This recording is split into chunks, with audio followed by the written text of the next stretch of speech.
800 साल तुम्हारी ऐसी तैसी हुई है, एक के बाद एक आताताई ने आके तुम्हारी दवाई कर दी, तुम्हारे मंदिर तोड़ दिए, तुम्हारी नालंदा जलाई तो 3 महीने जलती रही, और वो सब तो छोड़ो, सोने की चिड़िया सारा सोना उठा के सेंट्रल एशिया पहुंचा दिया, और उसको भी रहने दीजिए, आपकी इज्जत भी उठा के ले गए आपकी औरतें बेचने के लिए वेश्या बाजारों में, और उसके बाद तुम शांति की बात करते हो। Are you dead? जो आदमी जिसकी औरत को उठा के बेचा जाए वो शांति की बात करता है। आपको लड़ने का मारा जगाना होगा। ये जो है ये जंग, माफ कीजिए गांधीवाद का जंग, ये बहुत हो चुका। जो लोग इतिहास से सबक नहीं लेते हैं वो इतिहास में खो जाते हैं। जो कौमें इतिहास से सबक नहीं सीखती हैं वो एक दिन इतिहास बन जाती हैं।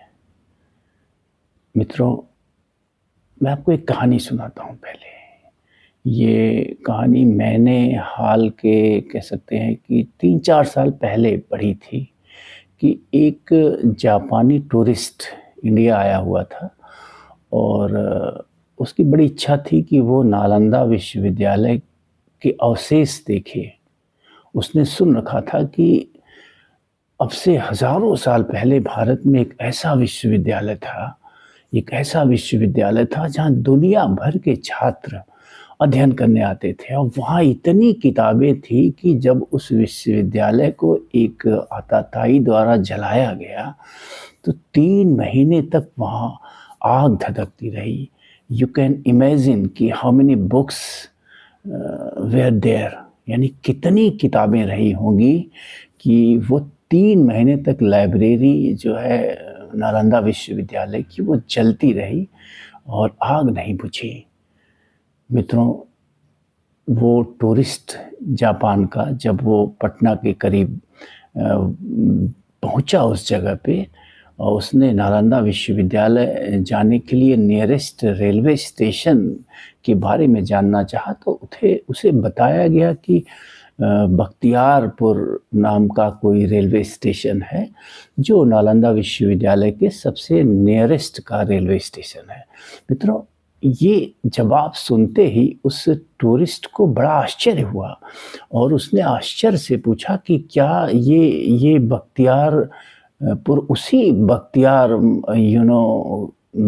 खिलजी के नाम पे पड़ा हुआ है जिसने इस विश्वविद्यालय की लाइब्रेरी को जलाया था। तो जवाब सुनकर उसे बेहद आश्चर्य हुआ कि ऐसा कैसे हो सकता है कि जिस व्यक्ति ने इतनी बड़ी लाइब्रेरी को जो इस देश की संस्कृति और सभ्यता की प्रतीक थी, ज्ञान और विज्ञान की प्रतीक थी, उसको जलाने वाले के नाम पे उस शहर का नाम रखा गया है, और देश के आज़ाद होने के बाद आज तक वो नाम उसी आताताई के नाम पे पड़ा हुआ है। मित्रों, मैं निश्चित रूप से उस बख्तियार खिलजी की बात कर रहा हूँ जिसने नालंदा विश्वविद्यालय की लाइब्रेरी को जलाया था। तो ऐसा है हमारा देश।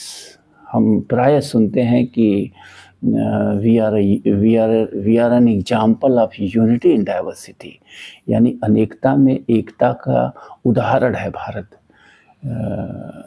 इस तरह की अनेकता में एकता नहीं चाहिए कि जहां उन आताताइयों के परचिन्हों के निशान आज भी पड़े हों जिन्होंने हमें पूरी तरह से हमारी सभ्यता संस्कृति को मिटाने की कोशिश करी थी। तो इस वीडियो का जो मेन मकसद है मेरा वो ये है कि मैं प्रधानमंत्री नरेंद्र मोदी जी से और बिहार सरकार से ये आग्रह करूँगा, ये अपील करूँगा कि जल्द से जल्द जो है इस बख्तियारपुर का नाम बदला जाए। ये मतलब शर्म का विषय होना चाहिए कि आज़ाद होने के 75 साल बाद भी हम इस ढंग के अवशेषों को भी नहीं मिटा पाए हैं जो हमारे सीने पे एक धब्बे की तरह है, हमारी सभ्यता और संस्कृति पे एक धब्बे की तरह है। मित्रों, इस क्रम में मैं माननीय प्रधानमंत्री नरेंद्र मोदी जी को और बिहार के मुख्यमंत्री नीतीश कुमार जी को पत्र लिखने जा रहा हूं और आशा करता हूं कि आप सब लोग जो है इस ढंग के मैसेज को प्रसारित करें। जिस किसी भी माध्यम से पत्र लिख सकते हैं, मेल कर सकते हैं या फिर सोशल मीडिया पे पोस्ट डाल सकते हैं कि बख्तियारपुर का नाम जल्द से जल्द बदला जाना चाहिए। ये किसी भी तरह से शोभनीय नहीं है कि जिस व्यक्ति ने हमारी इतनी सुसंगठित और सुव्यवस्थित उस वैज्ञानिक लाइब्रेरी को जिसमें इतनी पुस्तकें थी, दुनिया भर के अन्यान विषयों पे, जहाँ जिन पुस्तकों के माध्यम से दुनिया भर के छात्र भारत में शोध करने आया करते थे, उसको नष्ट करने वाले उस मूर्ख, आताताई, जाहिल, जंगली व्यक्ति के नाम पे वो शहर आज भी पड़ा हुआ है।